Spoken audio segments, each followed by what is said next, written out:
el programa nuestro, el programa de especialización en evaluación socioeconómica de proyectos. Si ustedes me permiten, yo quisiera, voy a compartirles pantalla. Yo quisiera mostrarles lo siguiente. Nosotros tenemos una dinámica de trabajo, pues tenemos unos cambios recientes, de hecho incluso tenemos pues una nueva modalidad que esperamos poder, ya la estamos empezando a ofertar. Está muy nueva, no logramos como hacer quórum para lograr arrancar este semestre, pero estamos proyectándonos para poder ofrecerla cada año de manera remota. Pues no es virtualidad 100% entendida como trabajo autónomo e independiente. Es una conexión con apoyo de tecnologías de la información y la comunicación, es una presencialidad mediada, es decir, en tiempo real con los profes, pero mediante las herramientas que tenemos en virtualidad. Esta será para el 2026-2, pero estamos en inscripciones precisamente, ya al final, pues Felipe ahora también les dará un poco de instrucción, de información sobre las fechas y demás. El programa, pues si ustedes de pronto están interesados, están acá, yo quiero resaltar que el programa se ha caracterizado por algo, y es que el programa cuenta con un equilibrio muy importante entre los temas eh, de gestión de proyectos, formulación y evaluación, desde lo público y lo privado. De hecho, el primer curso que nosotros trabajamos, que lo ven aquí, está el resumen de la malla curricular nuestra de los 2 semestres. A la izquierda pueden ver el primer semestre y empezando con marco general de identificación como el primer curso. A partir de ahí vamos girando en el sentido de las agujas del reloj y vamos encontrando la secuencialidad lógica de los cursos que se van a ver en la especialización. Entonces tenemos marco general de identificación, seminario de monografía, estudio de mercado, estudio técnico y organizacional, evaluación financiera, análisis de riesgo. Esos son los primeros pasos que se tienen que desarrollar para poder tener un estudio de factibilidad. No parte de un estudio de prefactibilidad. El estudio de prefactibilidad, como el nombre lo indica, es tener una certeza al menos aproximada, previa, si la idea es viable, si es posible llevarla a cabo. Por eso se llama prefactibilidad. Entonces, hasta ahí no hay estudios financieros, de pronto no se ha levantado un estudio de mercado a profundidad, pero ya se han hecho algunas indagaciones, pruebas pilotos, algunas consultas, y uno empieza a encontrar que la idea es viable, uno podría aproximar algo de esos elementos que hay ahí, pero cuando se habla ya del estudio de factibilidad, uno empieza a aterrizar todos estos estudios que componen ese estudio de factibilidad, porque termina con la evaluación financiera que te dice si el proyecto es factible o no, económicamente, financieramente, si te va a dejar un retorno, si esos flujos de caja proyectados me dejan una TIR o no. En ese orden de ideas, pues digamos que ahí el que se sale un poco de esa secuencialidad es seminario de monografía, sin embargo, está como segundo curso de manera intencionada para poder orientar a los estudiantes en la elaboración de su monografía de grado.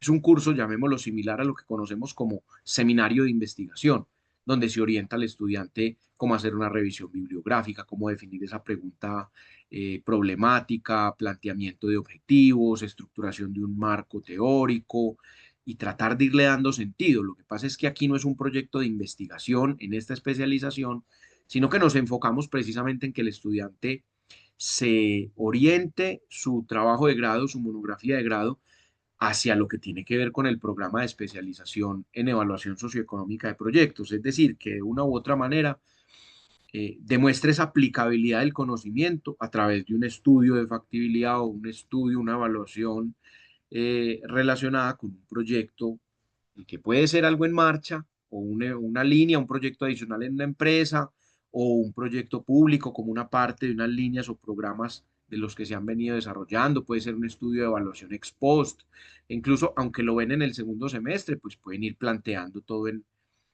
ese orden de ideas y bajo ese enfoque para irlo desarrollando hacia allá. Entonces, pues dejando seminario de monografía a un lado, empiezan con marco general de identificación. ¿Qué es marco general de identificación? Un curso donde se aprenden hacer rastreos de proyectos que se requieren muy desde lo público. Digamos que desde ahí empieza a tener una connotación muy desde lo público, porque además empiezan a estudiar o aproximarse un poco a lo que es metodología general ajustada, a lo que es como todo el tema precisamente, eh, todo el tema que está relacionado con la identificación y la formulación de unos proyectos, identificar dentro de, dentro de esos proyectos, pues si hace parte de alguna cadena de valor importante que, en la que encuentre sentido desarrollar precisamente mmm, algún proyecto o participar de alguna convocatoria, o, en fin. Entonces, se vuelve un curso central importante con una mirada desde lo público, que a diferencia de muchos programas de gerencia de proyectos, gestión de proyectos y similares, nosotros en Marco General de Identificación, pues precisamente procuramos dar ese toque desde lo, desde lo público.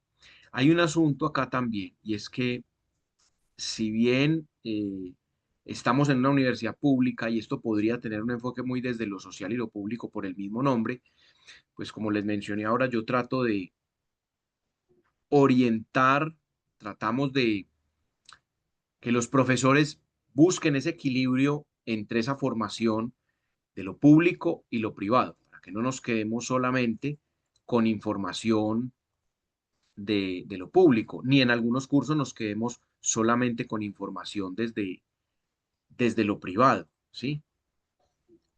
Entonces, pues pasamos a estudio de mercado, que en estudio de mercado se profundizan diferentes elementos que van a necesitar luego en el curso de teoría económica para el análisis de proyectos, porque se toca o se aborda el tema de la demanda. Y recuerden que teoría económica para el análisis de proyectos, que sería el primer curso que se ve en el segundo semestre, que es un tema que nos convoca hoy, ese es el tema que nos convoca hoy, pues va a necesitar de esos insumos que le da el estudio de mercado.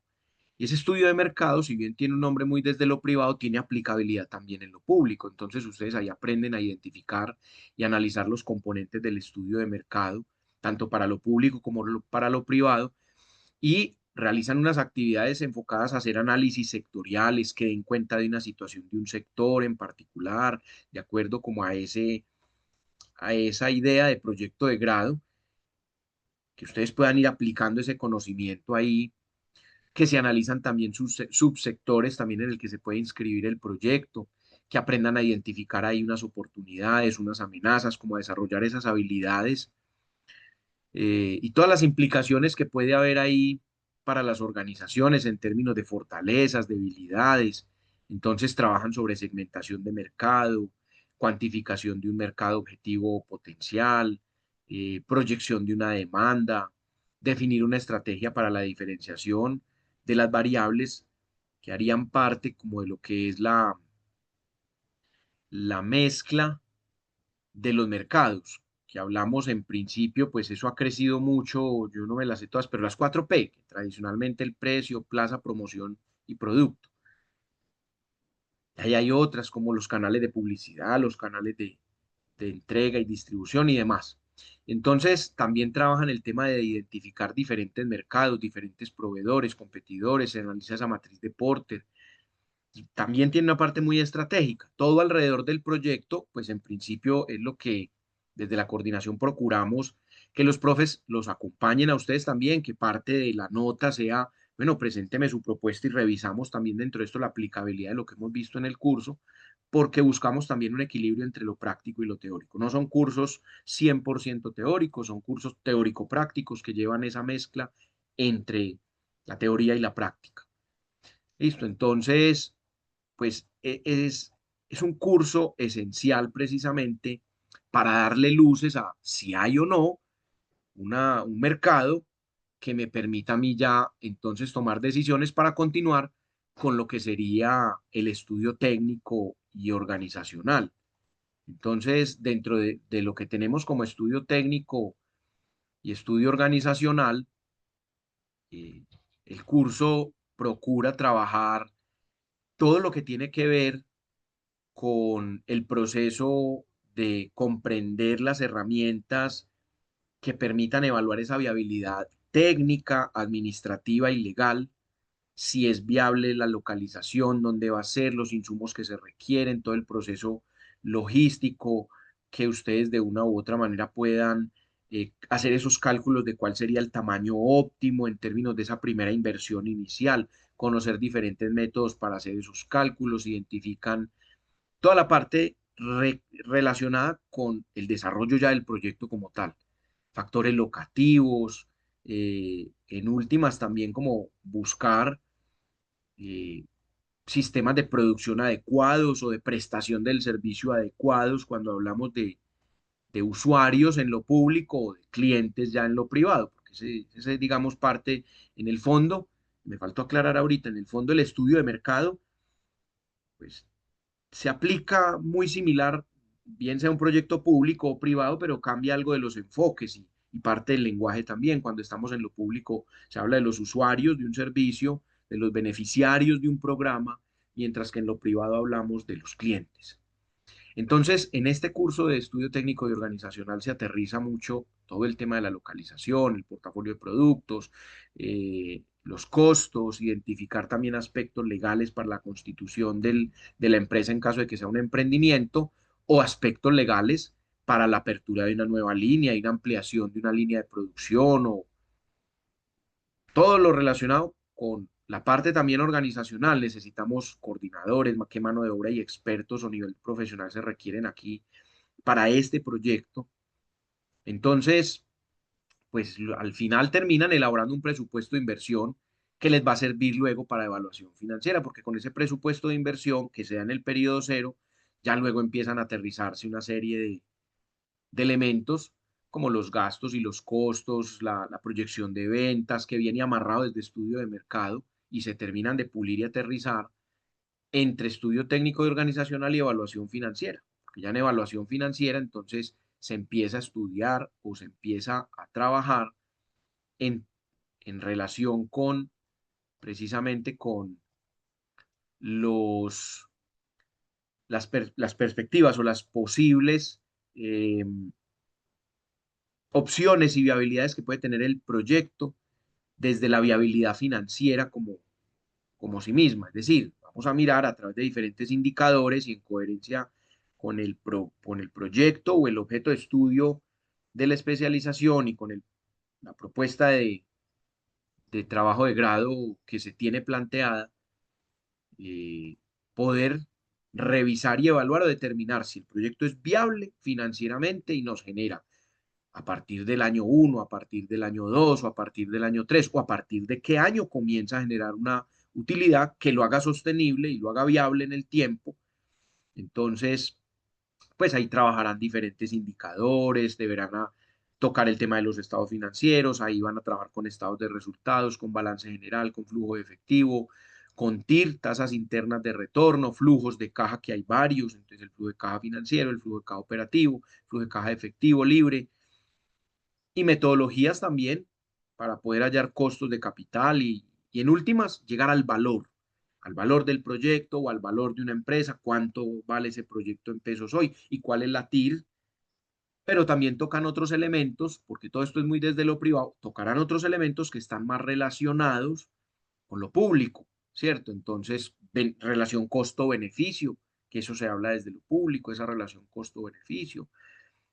Todo esto les va a servir posteriormente pues, para trabajar ya el tema de evaluación socioeconómica de proyectos en el segundo semestre. Voy a hacer una pausa acá para contextualizar y darle la bienvenida a algunas personas que veo que se han conectado.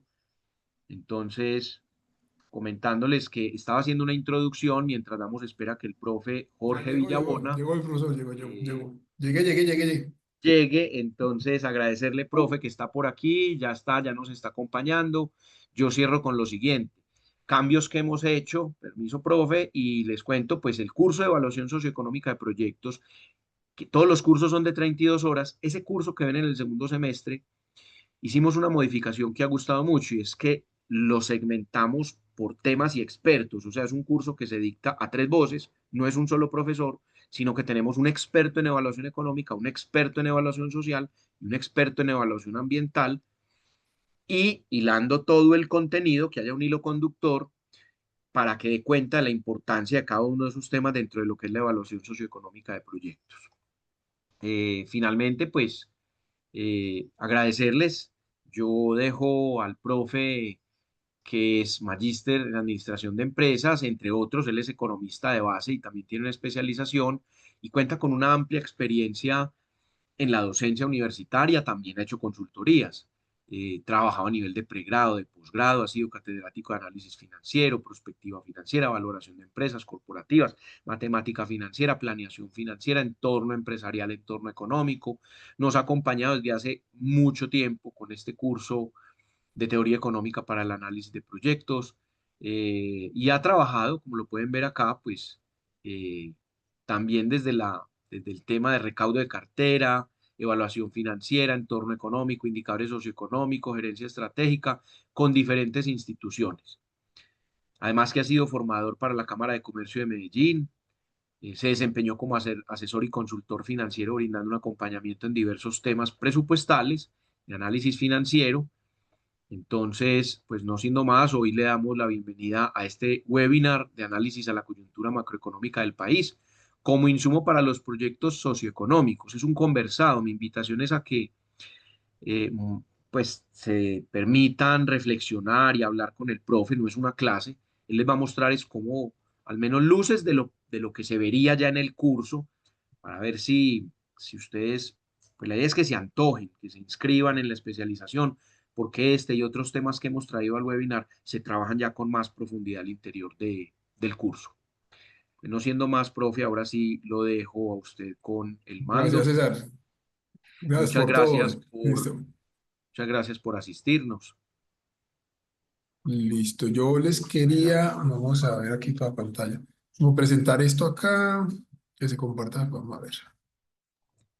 Yo me retiro, profe, como le mencioné, les Listo. agradezco a todos. Felipe queda con ustedes por si tienen dudas desde lo administrativo. Y bueno, que les rinda en este espacio. Yo tengo otro compromiso en este momento, que les rinda esta media horita. Hasta luego, profe. Hasta Listo. luego Chao, a César. Muchas todos. gracias por todo. Profe, muchas gracias. Hasta luego. Gracias. Bueno, como les estaba comentando, la intención de esta charla, primero excusarme que me demoré un poco, pero había una cita médica que han pedido con la universidad y se demoró mucho la cita, ¿no? Entonces, lo que nosotros hacemos en el módulo mío se llama teoría económica, lo dimos en dos partes, una parte que es muy relacionada como con macro y entorno económico y una parte que es de micro. Yo lo que traje hoy es unas cifras como para discutir cosas que están pasando en Colombia, porque una de las falencias que yo veo que pasan es que la gente no entiende muy bien lo que está pasando, ni por qué sube la tasa de cambio, por qué hay inflación, o si eso es bueno o eso es malo, o por qué se da. Entonces, es como explicar eso. O sea, yo no sé por qué no me está dando que no,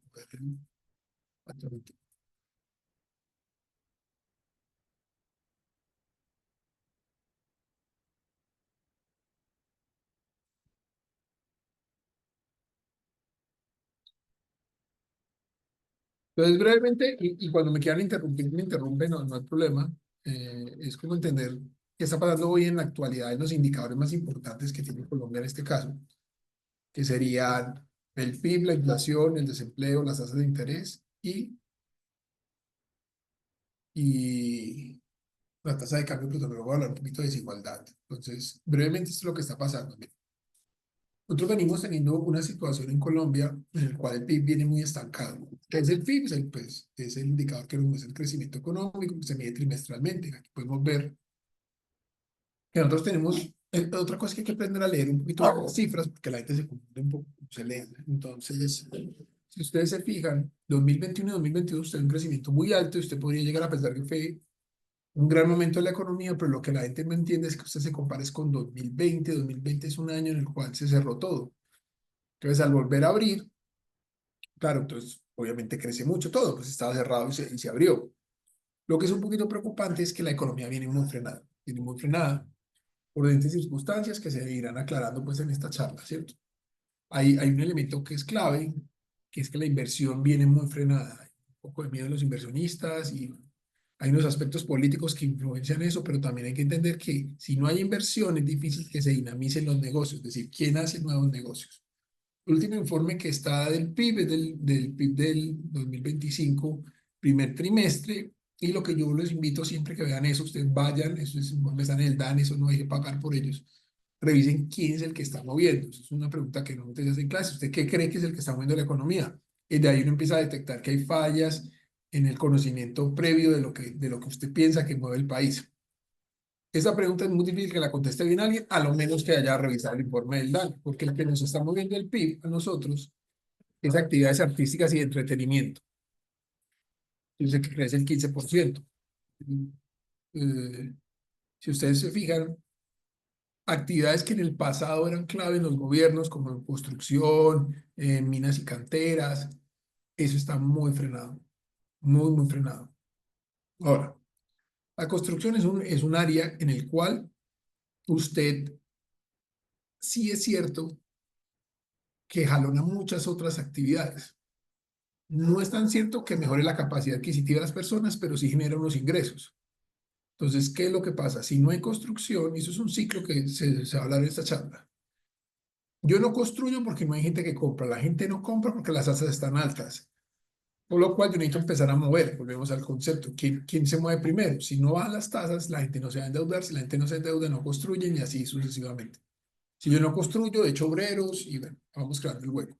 Y minas y canteras, parte de lo que ha pasado en este gobierno es que ha ido muy en contra de la política extractiva, pero ese era y posiblemente siga siendo alrededor del 50% de las exportaciones del país. Ahí nos podemos quedar discutiendo si eso es bueno o eso es malo, pero hay que entender que ese es el país que estamos. Hay un 50% que depende del petróleo y del carbón. Y las otras áreas no se están moviendo, se está viendo agricultura un poquito, pero lo demás, y todo está muy frenado en el país. No es, no es algo específico desde que después esté fallando el presidente, es algo de que hay un tipo de recesión que no permite que se mueva la economía, por lo cual necesitamos que haya un aumento en la inversión. Pues dentro del PIB, el escenario, digamos, positivo, que crece el PIB, pero cuando usted ahonda cuál es la actividad que es artística, pues ahí quién está, pues también la gente no sabe quién está ahí. Ahí está conciertos, ahí están apuestas, apuestas dicen que es el que está moviendo todo, que puede ser, uno no sabe. En la inflación, que es otra variable clave, eh, ahí alguien está como iris, no, se está como rayando ahí. En la inflación, la inflación se mide de tres maneras. Primero hay que entender eso. Uno se mide el mes, otro se mide año corrido, que es de enero al año que vayan, y otro es anual, que sería de año a año. Nosotros lo que vemos es que hay una tendencia a la baja de la inflación, pero el miedo, porque mira que todavía vamos en casi mitad de año, vamos en 3,74, es que la inflación no baje. Ahora, ¿por qué la inflación es mala? Pues la principal consecuencia de alguna pérdida de poder adquisitivo es que yo no puedo comprar las mismas cosas porque no me suben el salario en misma proporción de lo que suben los precios de las cosas. Si la inflación no baja, no bajan las tasas de interés. Si no bajan las tasas de interés, no hay construcción. Entonces, todo es como que está enlazado. En este caso, que estamos teniendo un problema fuerte, que hay una presión a bajar las tasas, y el Banco de la República, que es una de sus funciones, controlar la inflación. Si ve que la inflación no baja, ellos no van a bajar las tasas. Entonces ahí hay digamos, un escenario que no es tan positivo. Ahora, lo otro que usted debe entender es que siempre que haya inflación, usted debe buscar la causa de la inflación. La causa de la inflación es de oferta, la causa de demanda. ¿Cuál sería demanda? Que la gente esté comprando mucho. Posiblemente esa no sea. ¿Cuál es la oferta? Que llegan las cosas muy costosas. Porque llegan costosas porque otra cosa que usted va a aprender en este curso es que nosotros no hacemos muchas cosas en el país. Nos dependemos muchísimo de otras cosas del país. Entonces, cuando escasean por alguna circunstancia o sube la tasa de cambio, que se llama devaluación, no me llegan productos o los que me llegan costosos. Y como no tenemos la capacidad de hacerlo, entonces tiende a haber inflación. Porque si tuviéramos la capacidad de hacerlo o tuviéramos algunos que fueran sustitutos, lo haríamos, pero no tenemos. Entonces, es un problema grave. Aquí lo que nos están mostrando es que la inflación, comparado con otros periodos, está en un periodo muy bajo, lo cual, digamos, es positivo. Ahora volvemos a lo mismo. ¿Cuánto es positivo? Pues es que no hay una cifra exacta, pues es preferible que sea de una sola cifra. Los países que son muy, muy fuertes normalmente no tienen inflación, sino algo que se llama deflación. Es que los precios no suben, sino que bajan. Eso ya es por exceso de oferta. En ese caso, pues en Colombia realmente no lo hemos tenido en los últimos años. Si ustedes fijan ahí, aquí hay un año en el cual los IPC están negativos. Esto no fue por sobreoferta, eso es porque falta demanda. En el 2020 la gente no tenía dinero, entonces no compraba. No es que estuviéramos produciendo mucho, se producía lo mismo, pero nadie compraba nada. Y lo otro importante entender es que el IPC, que es el indicador con que se mide la inflación, es un indicador que es ponderado. ¿Qué quiere decir eso? Que tiene unos porcentajes, en el cual el mayor porcentaje lo tiene vivienda y, y alimentos, pero en alimentos a su vez también trae con diferentes porcentajes. Es decir, no es que todo tenga el mismo porcentaje. Esas son encuestas que hacen y le preguntan a las personas. Entonces hay que ver siempre quién es el que, si cambia vivienda, es decir, suben los arriendos, por ejemplo, que pasa aquí mucho en Medellín. Obviamente el IPC se ve afectado porque es el que tiene el porcentaje más alto. Si cambian los alimentos, que pueden ser por algo estacional, es decir, no hay lluvias o hay mucho calor, eso hace que la inflación suba.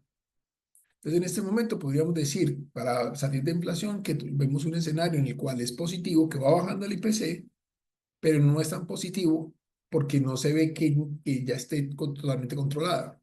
Y volvemos al ejemplo de que si no hay control, va a ser complejo que el Banco de la República baje las tasas. Si no baja las tasas, pues todo está conectado. En el desempleo, aquí hay aquí tres indicadores de desempleo. En la tasa global de participación, la tasa de ocupación y la tasa de desempleo, que ahí es de desocupación. La que atañe más es la tasa de desempleo, que en este momento se encontró que dio un solo dígito al indicador de junio. Ahora, esto obviamente se profundiza más en una clase, pero ¿qué hay que entender? Y esto sí es importante que lo entiendan, yo puedo disminuir la tasa de desempleo sin contratar personas. ¿Cómo la disminuyo? Pues simplemente la gente que estaba buscando empleo deja de buscar empleo. Porque para que sea usted desempleado tiene que estar buscando empleo. Es decir, si yo decido quedarme en la casa, pero no quiero buscar empleo, salgo de la medición del desempleo. Entonces, en Colombia estamos teniendo un problema muy grave, pero eso está identificado hace mucho tiempo, que se llaman ninis, que son personas que ni estudian ni trabajan. Las personas que ni estudian ni trabajan, son personas que decidieron no hacer nada.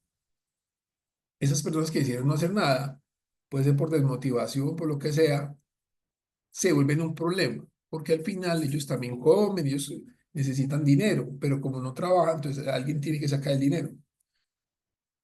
La población mini de la gente joven está supremamente alta. Eso va a ser muy reiterativo en esta charla. Hay un problema muy fuerte en cifras reales que usted las puede demostrar, que el número de personas que estudian se está disminuyendo. Y se está disminuyendo por diferentes motivos, porque les parece que es costosa la educación, porque consideran que no hay una retribución posterior a estudiar, porque ven ejemplos de personas que sin estudiar han hecho dinero.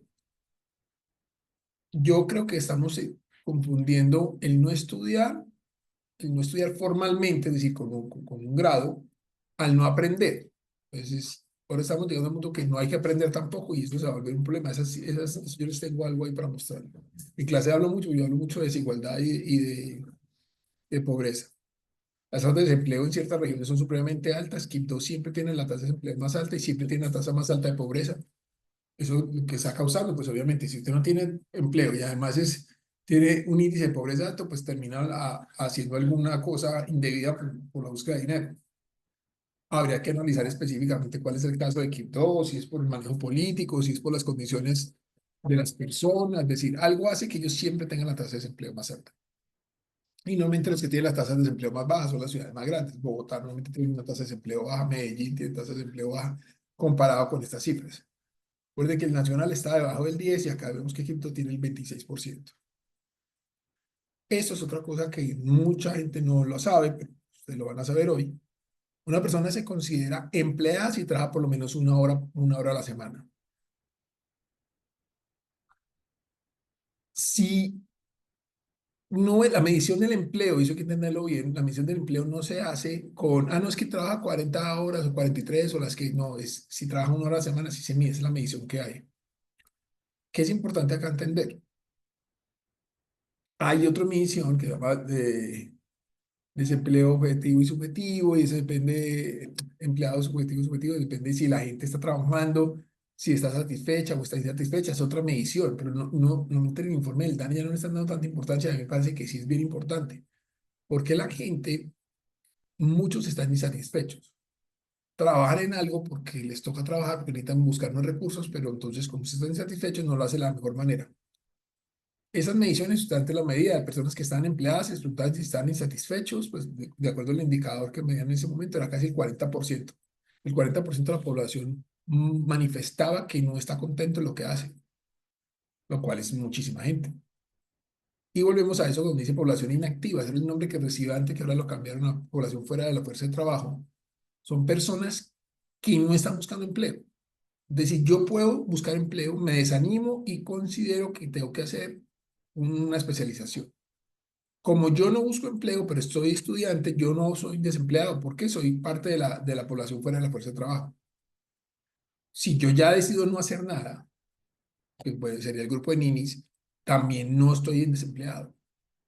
Entonces, se ha demostrado en Colombia que el desempleo muchas veces disminuye por circunstancias que no es de contratación de personas. Ahora, hay un problema muy grave hoy, que ha habido un exceso, un gran número de personas contratadas por el gobierno. Esos contratos son muy temporales, pero eso está logrando que se baje el desempleo también. Entonces, volvemos a lo mismo. En el último informe también se cuestionó que gran parte de los que están trabajando ahí son independientes, pues dicho, como que se están rebuscando el dinero. Hay una situación en Colombia en la cual obviamente usted tiene que subsistir, entonces al final se le ocurre hacer algo, pues por salvarse. Y estos son unas cifras donde nos muestran el número de colegios cerrados en Colombia después de la pandemia. Si usted mira las cifras también de estudiantes en universidades privadas, no siquiera hemos llegado al número de personas que se tenían en el 2020. Pero es que eso no se necesita estar muy lejos. Cualquier persona que esté trabajando en una universidad sabe qué está pasando. Se está dando una brecha que es gravísima, que solamente estamos consiguiendo estudiantes de las universidades muy ricas, tipo de AFIT. Yo también trabajo con AFIT. AFIT está llena de gente. Y las universidades públicas, pero en parte porque hay gratuidad para entrar. Pero lo que está pasando en la pública es que la gente está entrando, pero no está saliendo. Entra, se matricula y se sale. Y las de la clase media se quedaron sin estudiantes. Se quedaron sin estudiantes. ¿Por qué? Porque hay una presión de que tú puedes conseguir empleo o ni siquiera empleo, generar ingresos sin estudiar. Entonces las cifras, cuando usted esa onda de número de estudiantes que están estudiando son súper bajas. Y eso uno podría considerarlo, podría decir, venga, yo no estoy de acuerdo, a mí me parece que eso no es verdad. Hablen con uno que sea profesor de cualquier universidad, que sea privada de clase media alta, es decir, hable con alguien de la UPB, con la Medellín, con el SUMER. Antes habían 20 grupos de matemáticas, ahora hay 5. No hay grupos, porque no hay estudiantes y eso es un fenómeno grave que eso va a reventar en Colombia en unos años y va a ser complejo porque no va a haber gente que quiera estudiar. Entonces va a ser difícil. La tasa de intervención, que es la tasa de intervención es la que mueve la tasa de interés. Si la tasa de intervención sube o baja, la tasa de interés va a subir o bajar. La tasa de intervención es la tasa que cobra el Banco de la República a los bancos. La tasa está en 9,25. La última reunión del Banco de la República consideraron que se iba a mantener inalterada. No es que sea la más alta de la vida, no. Mira, si ustedes pueden ver, ha estado hasta el 30%. Esa tasa, vuelvo y te digo, ¿por qué un banco le presta a los bancos? Porque los bancos tienen esa plata invertida y por alguna situación pueden necesitar dinero momentáneamente, entonces se la pide al Banco de la República para un día, pero como se me la presta cara, yo le presto caro a la persona. Como yo le presto caro a la persona, nos queda menos plata para consumir. Entonces, sí es cierto que viene una caída en la tasa de intervención, porque sí es cierto, pero lo que ha pasado es que en las últimas reuniones han considerado que no deben bajarla más, que está bien así, que es un riesgo bajarla más, porque si la bajan más puede haber mucho consumo, entonces habría en este caso inflación. Entonces, ¿cuál tasa es bien importante? La tasa de usura. Yo la tasa de usura le digo a la gente, estéla revisando. ¿Por qué? Esto es parte ya de cultura general. La tasa de usura es la tasa máxima que te pueden cobrar. Hay diferentes tasas de usura dependiendo del tipo de crédito. Esta es la de consumo, que es la que la mayoría de gente tiene créditos de consumo. Y este es muy curioso porque la tasa baja y normalmente usted recibe una llamada de su asesor de su banco. En el caso mío me llaman de Banco Colombia, que me van a dejar a bajar a dar una buena tasa. Que si quiero diferir toda una buena tasa. Y la tasa que me dan es la de usura. Es decir, usted me está dando la tasa máxima permitida, usted no me está haciendo ningún favor. Esa tasa que usted le está viendo ahorita, el 25,17, que es como el 1,8, 1,9 mensual, llegó a estar casi el 40 hace 2 años. Al 40 es muy difícil que a ti te quede mucho dinero para consumir. ¿Por qué subió? Porque estaba una inflación muy alta y considero el Banco de la República que la forma más fácil de frenarla era subiendo. Eso siempre ha sido efectivo. Tú subes la tasa de intervención, la gente se empieza a ahorcar, consume menos y obviamente baja la inflación, porque usted hace que la demanda caiga. Entonces, siempre usted esté viendo la tasa de usura. Cuando la publican, el último día de cada mes. De ahí usted se da cuenta que todo lo que le vaya a pasar en la tarjeta de crédito va a quedar a una tasa, pues en este caso, si baja, pues inferior, si sube, pues se la pueden cobrar más alta. Los nuevos consumos, no es que te cambien la tasa tuya, sino los consumos nuevos quedaron en esa tasa. Y tenemos la tasa de cambio que ha logrado bajar a 4.000. Hay un miedo muy fuerte cuando llega Petro, que decían que, pues como habían tantas locuciones de que vamos a quitar el petróleo y esto, de que subiera mucho, pero sí subió mucho. Esa es la otra cosa que a veces la gente no entiende. Entonces, no es que haya bajado muchísimo, sino que es que subió y volvió y bajó. Y ahí vamos, hay esos otros dos temas que ustedes pueden quedar discutiendo todo el día, que cuál tasa es la mejor, no, pues no, realmente no tenemos un valor específico. Lo que sí es cierto es que cuando usted baja mucho la tasa de cambio, se afectan los exportadores porque ellos obviamente venden en dólares. Si sube mucho, pues nos perjudicamos mucho de los que compramos cosas importadas, que uno directa o indirectamente compra cosas importadas. Puede ser ropa, puede ser electrodomésticos. Entonces tiende a haber inflación. Entonces ahí no tenemos un valor específico. Lo que sí hay que tratar de entender y se explica bien en clases, venga, yo por qué subió el dólar ayer 100 pesos o por qué bajó 100 pesos. Todos esos elementos que están ahí afectan la tasa de cambio. Al final es un juego de oferta y demanda, pero usted tiene que tratar de que en su mente entienda qué hace que entren o salgan dólares. Si usted es capaz de lograr entender eso, ya no tendría que preocuparse. Ahora, yo puedo, alguien me dijo que no, que si sube el petróleo hay una relación inversa, debería de bajar la tasa de cambio. Y subió el petróleo y no bajó la tasa de cambio. No es que lo que usted aprendió esté mal aprendido, sino que en un solo día pueden pasar mil cosas. Si ese mismo día pasó algo en Estados Unidos o si ese mismo día pasó algo internamente, eso hace que pueda cambiar lo que usted aprendió. Entonces hay que entender que pueden ser varias variables las que hacen ahí. Y ese es el tema que yo le doy más fuerza en clase, de la desigualdad. Mire, y eso, los que estén aquí participando, espero que esto no se les va a olvidar. Y se lo digo a los estudiantes, si usted aprendió esto, por lo menos sacó una buena conclusión. La pobreza y la desigualdad no es lo mismo. Yo puedo ser un país muy pobre y poco desigual. ¿Por qué? Porque si todos son pobres, no hay desigualdad. Yo también puedo encontrar países que son relativamente, medianamente pobres, pero muy desiguales. Ese es el caso de Colombia. Colombia no es el más pobre del mundo. Quítese esa idea de la cabeza. En África los escenarios son peores. Posiblemente en Asia habrá países con muy mayor número de pobres. Pero a nivel de desigualdad, nosotros sí somos muy fuertes.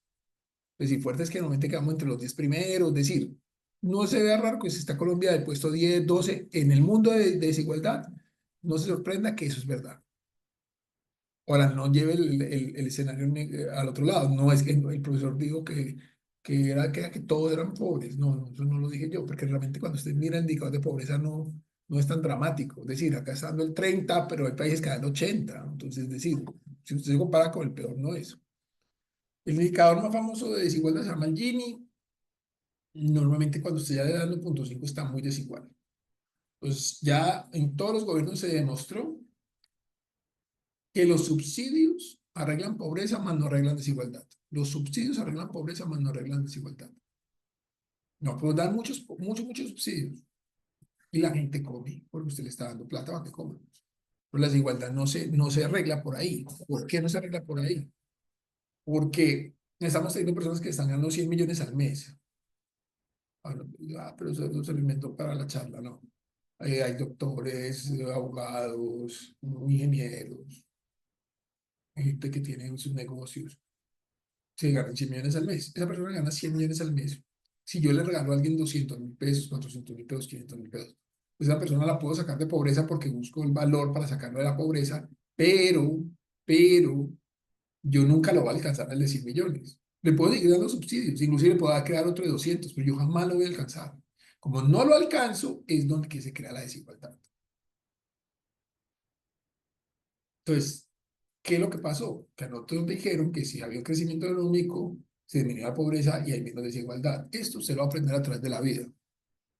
Es más fácil, es una frase muy coloquial, es más fácil hacer plata con plata.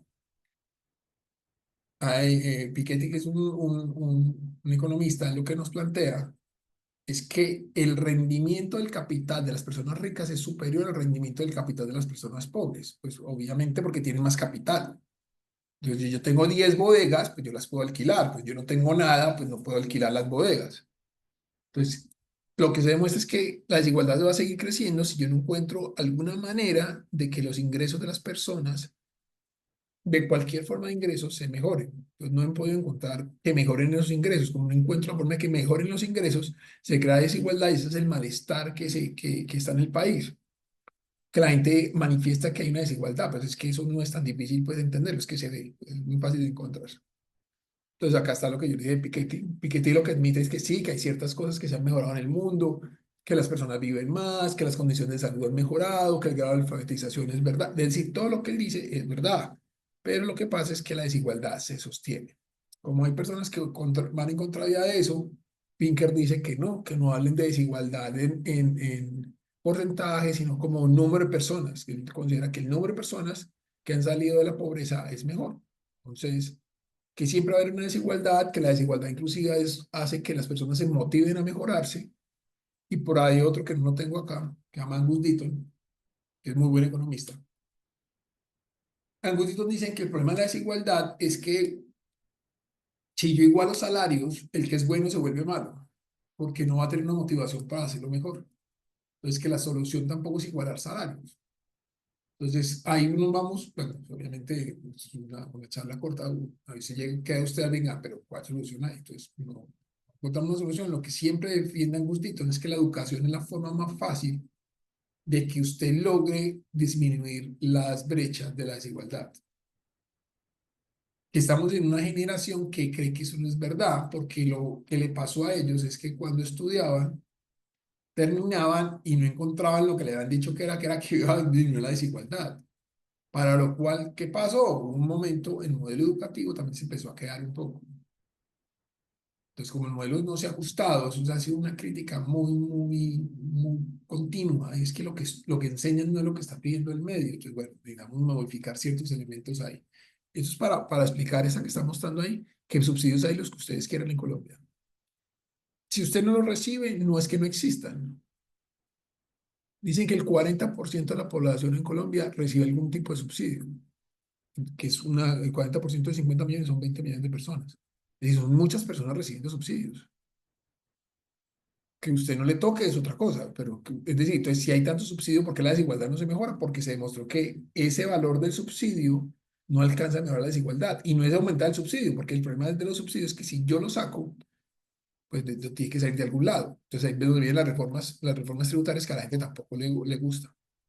Yo hablo también mucho de una economista llamada Esther Duflo. Esther Duflo escribe un libro llamado Poor Economics. Lo que ella plantea con ejemplos claros, reales de África, es cómo la educación logra que se disminuya la brecha de desigualdad. Entonces habla de que con solo ir a clase, inclusive, por ejemplo, la natalidad infantil disminuye. Puede ser porque están ocupadas o puede ser porque adquieren conocimientos, pero bueno, hay diferentes razones. Pero ella también demuestra que hay una presión de los padres de que dejar ir al colegio el muchacho siempre y cuando haya un subsidio o una retribución económica, porque no, dice, yo estoy perdiendo una mano de obra. Pero volvemos a la misma cuestionamiento. Oiga, sí hay una correlación, es que la gente no quiere hacerlo. Y parte es por lo que explica aquí Sandel, que es un profesor de Harvard. Sandel lo que dice es que, venga, es que se creó una realidad, es que mucha gente estudió y no consiguió nada, se llama la tiranía del mérito. Entonces él dice, hay gente que no merece haber tenido ciertas oportunidades y están ganando más que los que sí se esforzaron. Entonces, esa situación, digamos, se proliferó por todo el mundo, entonces la gente no estudie, porque eso es una pérdida de tiempo, lo cual es un error también, pero bueno. Ya estamos llegando aquí al final de lo de pobreza, pues, para tratar de cumplir aquí con el tiempo. La pobreza en Colombia, que es diferente a la desigualdad, como les dije, la desigualdad en Colombia está dando 0,5, que es un indicador muy alto a nivel mundial. El indicador se mide de 1 a 0, siendo 1 una desigualdad altísima, una persona lo tiene todo, o sea, no se da en ningún lado del mundo, y siendo 0 es que todos tengan lo mismo. Países de baja desigualdad, Islandia, Noruega, les da 0,3. Pero ahora las condiciones son mucho mejores. Nosotros siempre nos da 0,5. Yo de nuevo clase, esta clase la dejo por ahí los últimos que 15 20 años y siempre da 0,5. Y no es por el gobierno, han cambiado el gobierno, han aumentado subsidios, eso no se mejora. Entonces la pobreza se mide de dos maneras, una que es monetaria, otra multidimensional. La monetaria es la que vamos a explicar nosotros, que es un indicador monetario, que si usted gana más de ese indicador se considera que no es pobre. ¿Cómo llegan a ese indicador? Se asume que si 4 personas de la familia ganan eso, usted ya tiene la capacidad de comprar los alimentos básicos para subsistir. En el último indicador, que es 2003, ese valor está en 460.000 pesos, eso es mensual. Pero hay un indicador más triste que se llama pobreza absoluta, que es 227. Uno esperaría que nadie esté en ese grupo, es casi el 10% de la población en Colombia está en ese grupo. Lo que demuestran es que la pobreza sí viene disminuyendo, pero también hay que aclarar que es que los subsidios también se han aumentado durante mucho tiempo. Es la verde oscura, hablamos de una del 41% al 31%, es han bajado 10 puntos, pero también no es que el nivel de subsidios que se han incrementado en esos años. No ha sido una política de este gobierno, sino de todos los gobiernos, de los últimos gobiernos, de aumentar los subsidios, porque para mostrar un indicador bajo de pobreza, pues usted busca el valor del subsidio. Entonces, jóvenes en acción, renta ciudadana, todo lo que a usted se le ocurra de subsidios se están dando y hacen que baje ese indicador. Volvemos a Quibdó, el grado más alto de pobreza. Y Manizales y Bogotá los más bajos, con un grado del 60% de la población en pobreza, cuando vimos que era 460.000 pesos. Muchísima gente en pobreza realmente. Y en pobreza monetaria, vuelve a ser de la mitad, ahí está en urbano y rural, los índices rurales siempre son más altos en pobreza, porque los ingresos son más bajos en el campo. Una cosa que no dije, el desempleo. El caso más malo de desempleo es ser mujer joven. Si el desempleo en Colombia da el 10, ellos normalmente dan el doble. El caso es el que peor le va. Mujer joven rural es el peor caso de desempleo. Puede dar el 20, el 30%. Eso se hablará, pues se explica obviamente en la especialización, se explica porque hay una brecha de sexo, que los hombres ganan más que las mujeres. Bueno, eso hay gente que dice que no, pero eso sí es real. Las últimas, ¿cuántas me quedan? Dos, tres. Yo hablo mucho de un señor que es un libro que se llama La Hora de la Felicidad, no, Scott Galloway. Scott Galloway explica algo muy claro, porque iba mucho con si tienen hijos o si están muy jóvenes, que es que hay una presión por ser millonario. Entonces él me explica, venga, pero ¿qué es el millonario? Es fácil, eso no es difícil. Entonces dice, ¿usted cree que tiene unas cualidades que nadie más las tiene? Y digo, hay mucha gente en el mundo que las tiene. Es decir, usted es muy bueno en matemáticas, hay gente en el mundo que es muy buena en matemáticas, usted no es el único que es bueno, entonces usted va a competir contra esas personas.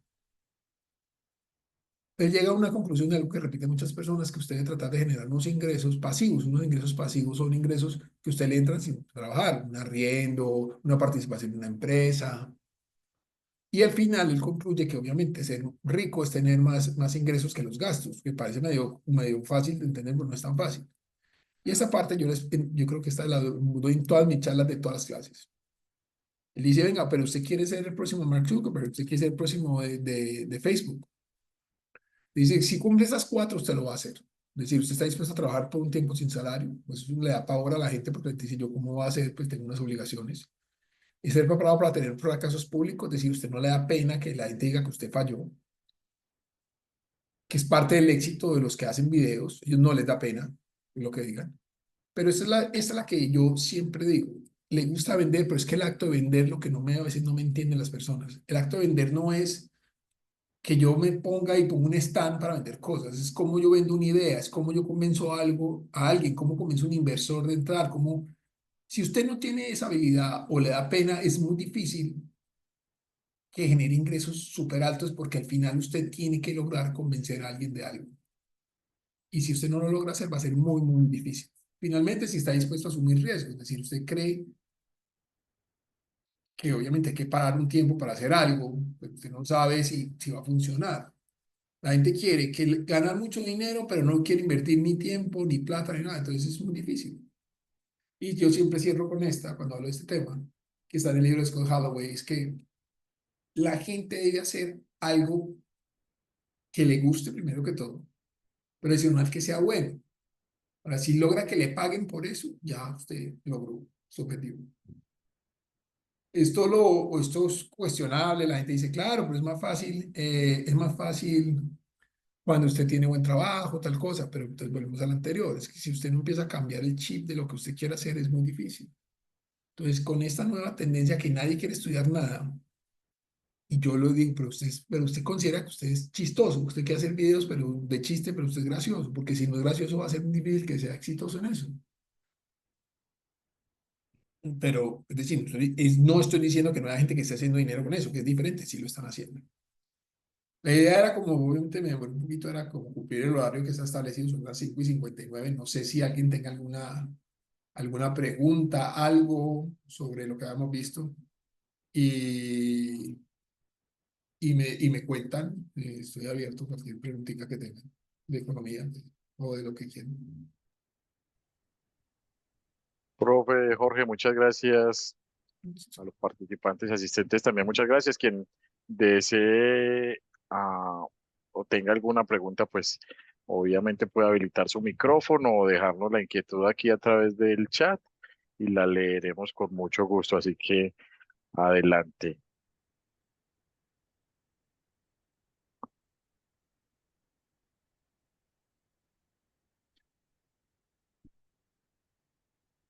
Bueno, mientras se animan, yo aprovecho para contarles que en el momento estamos pues en inscripciones tal cual lo hemos mencionado el profe César. Estamos en la convocatoria 2026-1. Estaremos iniciando clases en el mes de febrero de 2026. Esta convocatoria inició hace un par de semanas e iremos en inscripciones hasta el 7 de noviembre. Así que quienes deseen, quienes se animen a inscribirse para esta nueva convocatoria pueden hacerlo. Cualquier inquietud que tengan, obviamente relacionada con la maestría, nos pueden escribir también. Aquí en el chat les estaremos dejando, les estoy dejando los datos de contacto para que nos escriban y con mucho gusto, pues obviamente nos veremos próximamente.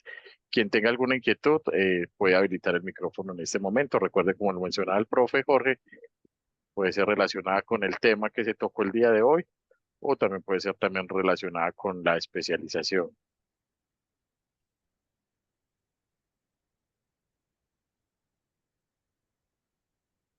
Profe, pues parece que no hay preguntas. Yo le agradezco nuevamente su participación, pues obviamente en la tarde, noche de hoy. Agradecerle también a los asistentes. Ah, bueno, tenemos por aquí una pregunta de Luis.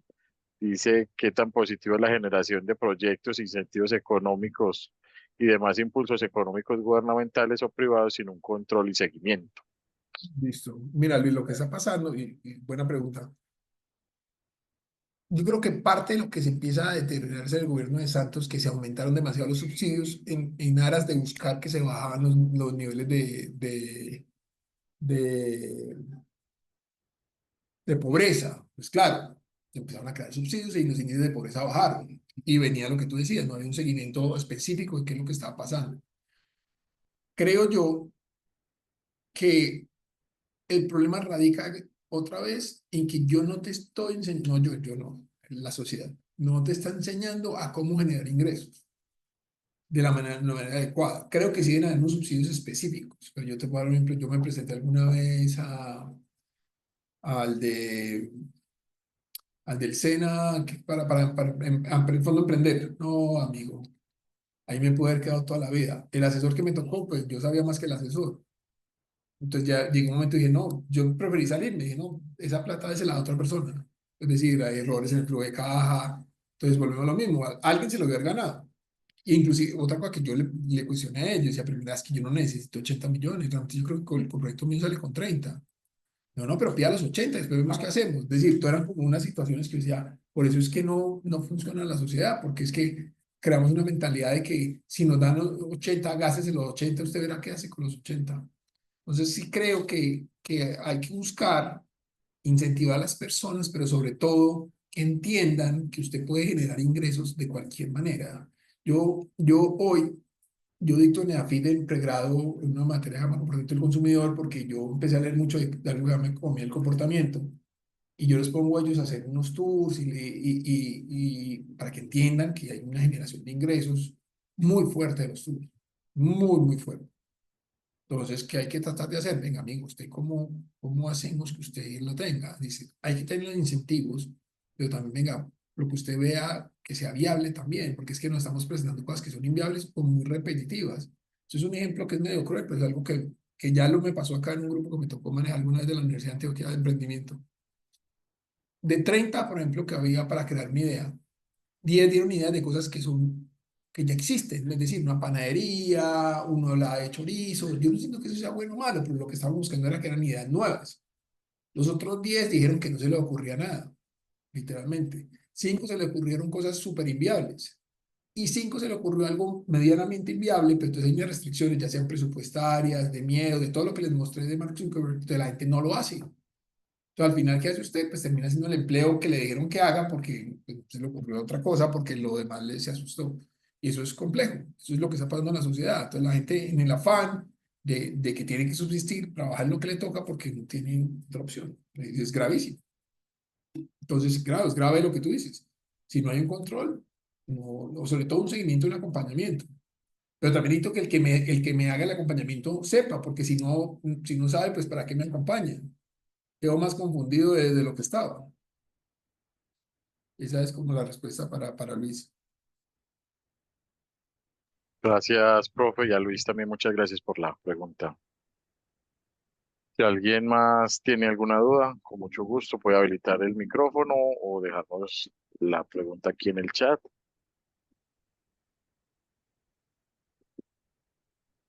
Bueno, profe, parece que no tenemos más dudas o inquietudes. Queremos recordarles que el lunes 25 de agosto tendremos una nueva sesión que sería la tercera sesión de este segundo ciclo. Así que esperamos tenerlos en esa nueva sesión. Agradecerles, obviamente, que se hayan conectado a todos, a las personas que nos verán posteriormente en la grabación, también agradecerles. Y bueno, recordarles entonces que estamos en inscripciones de la especialización en evaluación socioeconómica de proyectos para que se animen y puedan iniciar el 2026 con el posgrado. Así que les deseo a todos una muy buena tarde, una feliz noche para todos, que estén muy bien, profe Jorge. Chao. Muchas Hasta gracias, luego. que estén muy Cuídate, bien, hasta hasta luego. luego. Muchas gracias.